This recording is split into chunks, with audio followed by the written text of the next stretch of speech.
వాడికి తెలియదు. పెద్దవాళ్ళు మనకు తెలుసు. వాడు పోయి తనులు తింటుంటాడు గోళీలు ఆట దగ్గర. అరే గోళీలు రా, ఎంత రా అవి అంటాం మనం. లేదు డాడీ ఇవే నాకు కావాలంటాడు వాడు. అలాగ పిల్లల మనసు ఏంటంటే అల్పమైన వాటిని స్థిరమని భ్రమిస్తారు, అల్పమైన వాటిని ప్రేమిస్తారు, అల్పమైన వాటి కోసం ఆరాట పడతారు. పిల్లల మైండ్ అది.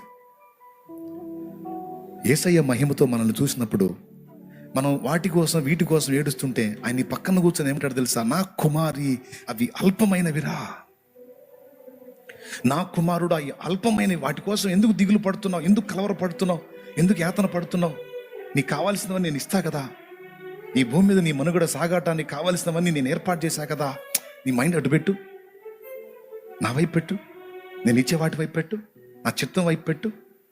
వాటి గురించి ఎందుకు నువ్వు దిగులు పడుతున్నావు?